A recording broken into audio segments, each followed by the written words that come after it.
Welcome to A Magical Life, Health, Wealth and Weight Loss. I'm your host, Magic BARCLAY, lead practitioner at Holistic Natural Health Australia and #1 best-selling author. In this podcast, I aim to give you practical tips on how to accelerate and sustain your health, increase your financial, spiritual and emotional wealth, and to look at something that haunts many of us needlessly, weight loss. In some episodes, I'll have guests available to give you even more tips, but in others, the floor is yours. Drop us a line at A Magical Life Podcast on Facebook and let me know what you would like to know more about. Now, sit back and enjoy, because it is time for you to create and truly discover a magical life. Welcome back to A Magical Life. I'm your host, Magic BARCLAY, and today Annie Miller joins me and we're talking sleep and chronic pain. Annie Miller is a licensed psychotherapist in private practice in the Washington, D.C. area in the US. She is the owner and founder of DC Metro Sleep and Psychotherapy. Annie specializes in working with sleep disorders, chronic pain and trauma.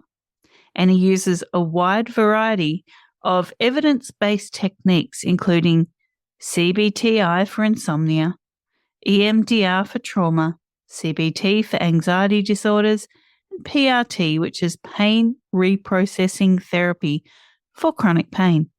Annie received her BA from the University of Pennsylvania and her MSW from the University of Chicago. Annie is a licensed clinical social worker in Maryland, the District of Columbia and Virginia. She has training from the University of Pennsylvania in CBT for insomnia. Annie is also trained in EMDR, which is eye movement, desensitization and reprocessing, and is one of a select group of therapists in pain reprocessing therapy. Welcome, Annie. Thank you so much for having me. My pleasure. Now, I want to get straight into this because I've really been looking forward to an episode around sleep health. I think it's just so important. And I've spoken before to the listeners about the importance of a great morning routine to set up for a great night of good, restful sleep. But I think we really need to target the issue because so many people sleep so poorly. Yes, that's definitely true. I agree with you. Great. So, look, I ask the same 3 questions of all of my guests. Everyone gives me a different answer. And the first one is, what can your expertise do to accelerate health? Not just physical health, but also emotional and spiritual health. Yeah, so I really specialize in teaching people how to manage difficult emotions and difficult conditions in a way that's different from how people are used to thinking about them. So helping people understand conditions like insomnia and chronic pain and relating it to the brain and how the brain works. Because, the way that I see it, we are so used to being uncomfortable and immediately seeking relief. And in my opinion, getting to a healthier place is about learning how to tolerate discomfort and reduce fear around difficult sensations or emotions. So for instance, when I talk to clients I see about sleep, the biggest kind of piece of advice I have is talking to them about letting go of fear and worry about not sleeping. And it's a similar approach with pain. So the overall message is to shift your mindset and work on approaching things that may cause you discomfort differently. And changing your brain in this way can create more healthy responses. Very much so. And I know personally I've found on nights that I struggle to get to sleep, definitely lying in bed going, I can't get to sleep makes things a lot worse. Yes, that is exactly right. So that's one of the things that we can talk about is, and that one of the things I teach my clients is lying in bed trying to sleep gives your brain this wide open space to worry. And so changing your habits and thoughts around sleep is essential to getting better sleep. Definitely. Now, we talk about wealth here as well, and people think that's just financial wealth. And I guess it is tied in, but also personal and emotional wealth. So what are your top 3 tips to creating wealth? Yeah. The way I see this can tie into some of the other things. So I think the first thing I would really recommend is patience. So anytime we put pressure on something to happen right now, right away, quick fix, it's going to make the situation much less likely to happen. So approaching, changing your situation, whether it's financial or, another kind of wealth, with a sense of ease and peace and without pressure, with more patience is really important. And it's similar to how I think about sleep as well. And the second thing I would suggest is to find within yourself a sense of confidence. So I think it's really important to believe that you're capable and to feel like you really believe in what you're doing and your worth.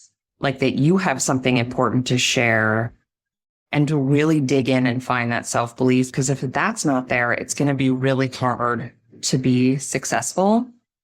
And the third thing that I would suggest is resilience. So the path to creating success is going to have ups and downs. It always does. Life is complicated. And so it's really important to be able to weather the successes and failures and to pick yourself up and learn from each bump that you face, because that's how we create resilience. So resilience is a really important thing that you need to have in order to really be successful. Fantastic. And our final standard question, and I know you mentioned to me off air that you're not comfortable with this question. We do talk about weight loss. So all I'm going to say is, from a scientific standpoint, there's a big link between weight issues and sleep health. Have you come across any kind of link like that in practice? Yes. And, I personally am not a specialist. There's a lot of therapists out there who focus on weight and body image and eating, and that's not one of my specialties. But I do think that there are a lot of overlaps with trouble sleeping and even with chronic pain and weight issues or over focus on eating and eating related issues. And so I do think there's overlaps. A lot of research shows that poor sleep is linked to, weight gain. In addition, chronic pain is linked to weight gain. But generally speaking, I view this topic in a similar way that I view, sleep and chronic pain, is that the more pressure we put on it, the more focus we have on it, the harder it's going to be to change. Definitely. Well, that's our standard 3 questions, Annie. Now I really want to open up the floor to everything that you do in practice. So tell us what it's like working with sleep, and I guess, how did you get into working in this field?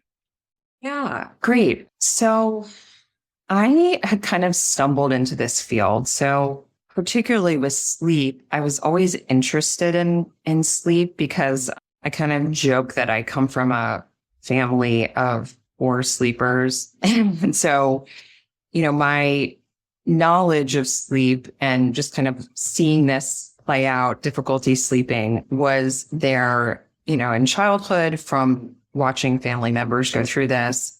And so when I became a therapist, I started out as just a talk therapist, and I took a CBT for insomnia course, and it was just, I really connected with the material, and it kind of snowballed from there. And then CBT-I is this really evidence-based treatment for insomnia that works really well. And so when you start working with clients and seeing them get better, it's kind of like amazing as a therapist because you have this therapy that works really well and you can really help people with their sleep. So I was kind of hooked on working with sleep from there.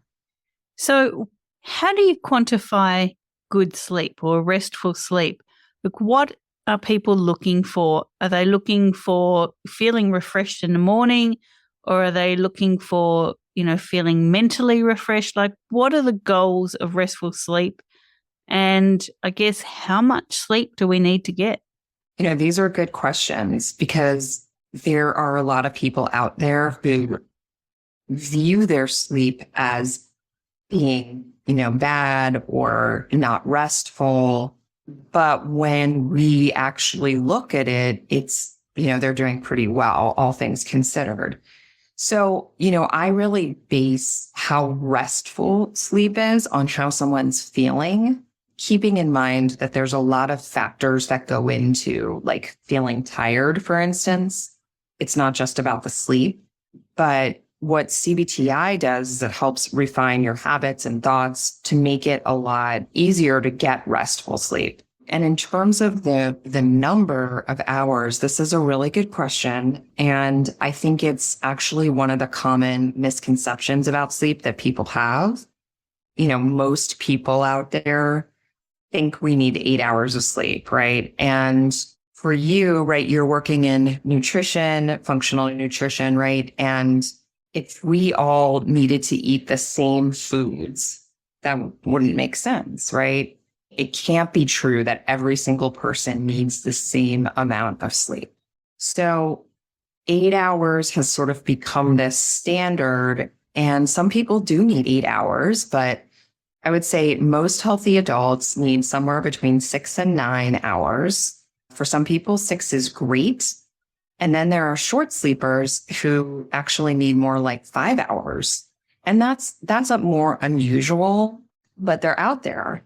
And what their biggest struggle is that they're trying to get 8 hours. And so they're lying there for this extra 3 hours trying to make it work when it's not what their body needs. So, the overall goal is not to meet a certain standard that you think you need to meet. It's to kind of see what works for your body, typically thinking of that 6 to 9 hour range. I know for myself, pre-menopause, I was the short sleeper. 5 hours, 4.5 to 5 was the sweet spot. And then when menopause hit, I became pretty much 7.2.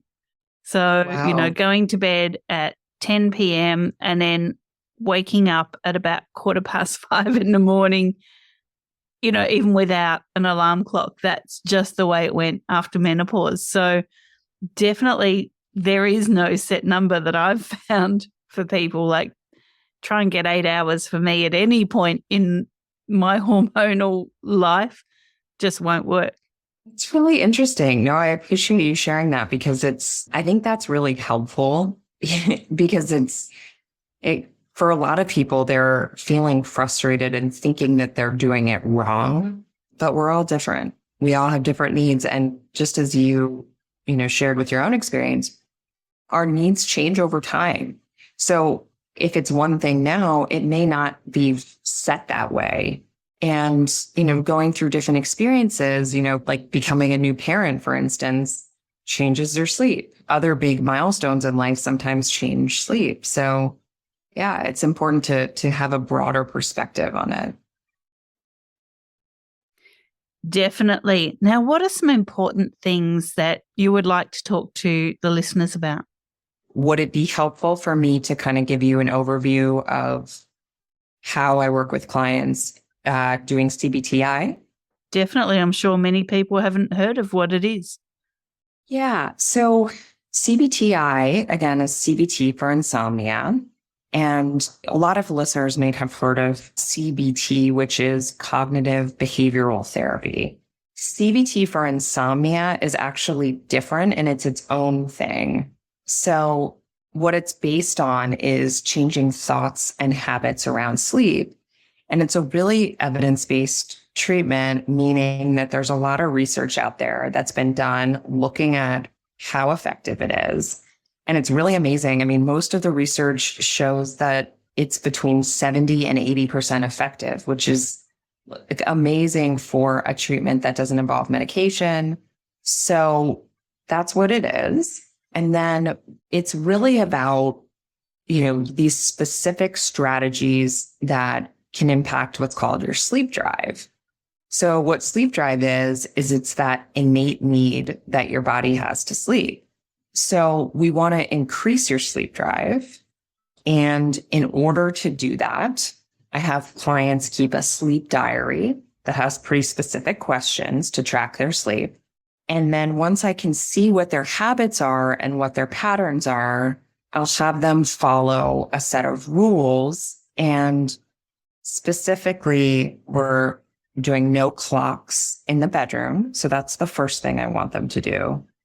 And for some people, the no clocks is kind of a funny thing and it feels weird, but that connection, how much longer do I have to sleep? The checking and the attention to it is not helping with sleep. The next thing that I have people do is to make sure that they're using the bed only for sleep. So this involves like no reading, no watching TV, no looking at your phone in bed. So most people think that this therapy is going to be about restricting screens, but it's really just about paying attention to what you're looking at and where. So if you're looking at something upsetting before bed, in bed, that's, a big no-no, and that's not going to help. So we are careful about the content but specifically trying to develop a strong, what we call conditioned response to the bed being for sleep. So if we use the bed only for sleep, we start to have more of that conditioned response. I also make sure that what people are doing, if they can't sleep, is to get up and get out of bed. So this is what we touched on a little bit before. If you're lying in bed trying to sleep, your brain has this wide open space to worry, think about everything you didn't do, and we don't want that. So if you can't sleep, get up, get out of bed, go do something quiet, and come back into bed when you feel sleepy. I encourage people, and this is a really important thing, even though it's not the most popular one of these rules, is to wake up at the same time every day, no matter what, 7 days a week, and to go to bed at about the same time or later. So we're not going to bed early. And there's a component of this that is called sleep restriction, where we're setting a window of time to sleep within that window. You don't want to get in bed early and you don't want to sleep late. And then there's a couple other things we work on. So another rule is not to nap during the day. And if you do need a nap, a short nap, 15 to 20 minutes. And then giving yourself a buffer zone before bed, just time to relax. So we don't want to be working right up until it's time to go to bed, and then expect just to be able to have our brains, relax, because that's not typically the way it works. And then, there are the thoughts about sleep too. So that's the cognitive component, is the thoughts, the fear-based thoughts. What if I don't sleep? If I need this amount of sleep in order to feel okay. And so that's CBT-I. I think there's some great points in there. And I certainly found for myself, I used to love watching YouTube in bed before I went to sleep, and particularly loved the true crime things or, the cemetery stories and things like that.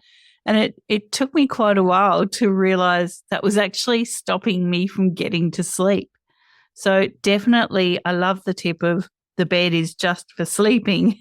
That's, that's what you do.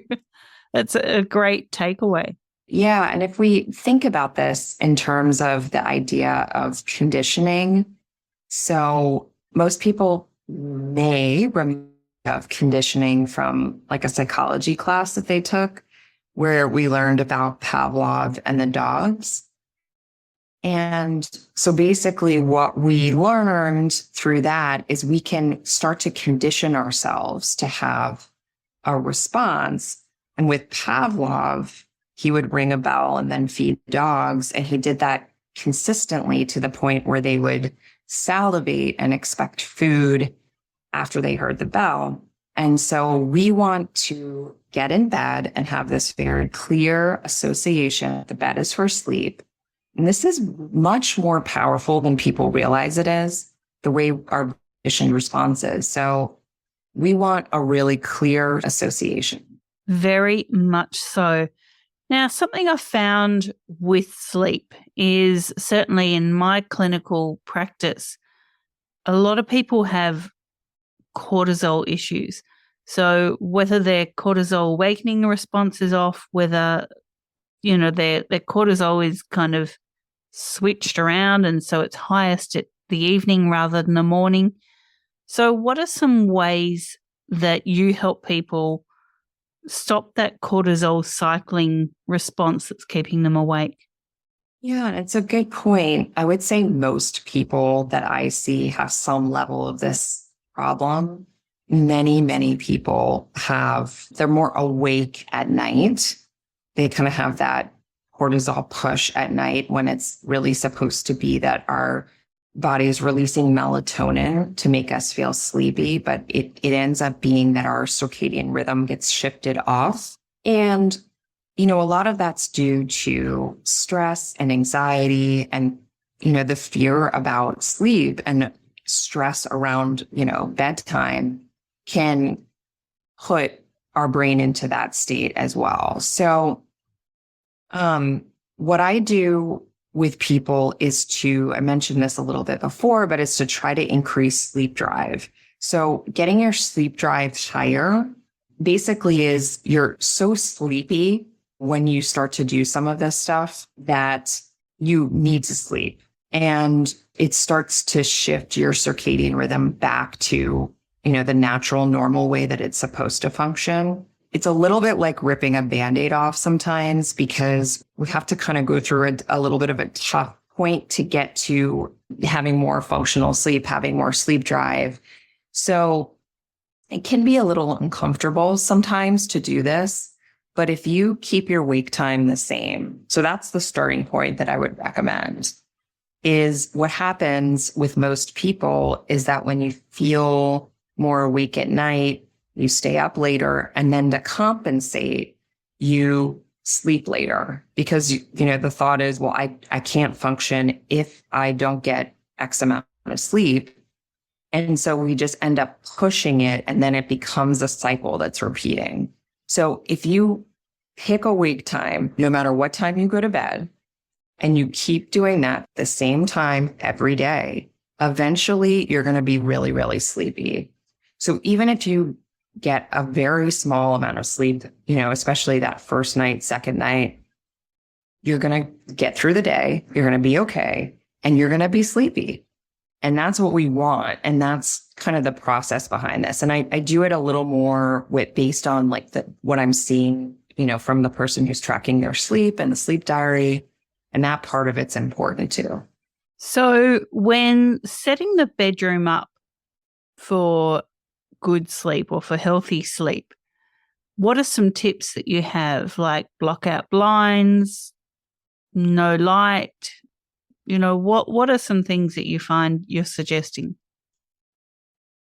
Yeah. So having the room be dark is important. Having it be cool is also important. The thing I mentioned before about not having clocks in the room, that's incredibly important as well. So, we don't want to have access to, even if if you sleep with your phone right next to your bed and you wake up and your habit is just to pull up the phone, you're going to see what time it is. We don't want to do that. So you can set an alarm. You can either turn the clock around or put something over it. We just don't want to have access to see the time. Those are some of the basic things. I think, it's much more about like the habits and routines. It does really help to have a dark, cool room with no clocks. But what we're doing around sleep, I think, is even more important. So there's a lot of talk about no screen time for 2 hours before sleep. What are your thoughts on that? And for the people that, watch TV leading up to sleep, is there a time buffer there that they should be considering? Yeah, I think this is something that a lot of people wonder about and ask about. And the way that I see this is maybe different than some other people in the way they see it. But there are some people out there who have what's called circadian rhythm issues, where like they're up really, really late, or even they're going to bed really, really early. And if that's the case, sometimes light and screens can impact the circadian rhythm. It can, and it can have an impact. Most of us aren't as sensitive to it. So let's say what you had mentioned about watching the true crime kind of stuff, particularly in bed. And I know it's tempting and a lot of people do this, right? So I totally understand why. And many people out there are doing that. But crime and true crime, even though it's very appealing, it can get you kind of worked up and it can put your brain into a place of stress because you're thinking about difficult things. And so I think sometimes those things aren't helpful. Watching a horror movie before bed is not helpful. But if it is relaxing to watch TV before bed, I'm all for it. Watching like a light, easy show. One of the things, like the examples I give, is something like a nature documentary, because you can turn it off pretty easily. It's not too engaging. And for many people, they find it really relaxing. So something like that, a nature documentary, as long as you're not watching it in bed, I personally feel like I support that. Terrific. What about sounds in the bedroom? So I know, some people like to have the relaxation music going, or, the Calm app or something like that. Is that helpful in getting to sleep? And more so, is it helpful in staying asleep? Something like a white noise machine, I think, can be really helpful because it helps to drown out background noises. So it makes it less likely that you'll wake up and hear something or that sounds will disrupt sleep. So something like that, I do recommend. But, like the Calm app and other meditation apps, I love them. I'm a huge, huge fan of meditation for everyone. I think that the problem with doing that before bed is that we start to think, and especially some people more than others will start to think, well, I really need to fall asleep by the end of this meditation. And then you're preoccupied with thinking about that during the meditation. And you're worrying about what happens if I don't fall asleep. Am I going to start another one? What am I going to do then? And then it ends up becoming kind of a stressor, and it defeats the purpose of meditation. So I recommend meditation before. And if people really feel connected to it, it's okay to listen to it. We're aiming for 15 to 20 minutes of lying in bed trying to sleep. And if it's not working at that point, you're going to get up and get out of bed. So as long as you kind of have this in mind and work within that framework, I think, you can use some of these tools. Terrific. Now, we've covered quite a few points here. Is there anything else that you feel the listeners need to hear? Yeah, I mean, I generally want people to know that more sleep is not necessarily better. So if you've ever had this experience where you have not such a great night, typically the next night is better because of what we talked about before, which is sleep drive. So not thinking about more as being better. It's more about trying to establish good patterns and routines. And it's so important to let go of the worry and the fear. because that's just creating more of a problem of insomnia. Great. Now, Annie, people can find you on Instagram at dc.metro.therapy. You're on LinkedIn, Annie Miller, MSW, LCSW, CLICSW, and then B4859424. You're also on Facebook at DC Metro Sleep and Psychotherapy. Before I let you go, we love freebies here. So what can you offer the listeners and where can they find it? Yeah, I mean, there's a lot of information on my website, dcmetrotherapy.com. So there's a blog, and I have an online course on there for chronic pain, which hopefully some people will be interested in. But my Instagram, I think, is probably the best source of information. There's videos and posts and a lot of helpful tips and information that I give on there. So hopefully that'll be helpful. Wonderful. Annie, thank you so much for joining us. Thank you so much for having me. And listeners, thank you for your time. Go on ahead to Spotify, Apple, wherever you listen to this podcast. Please leave us a review.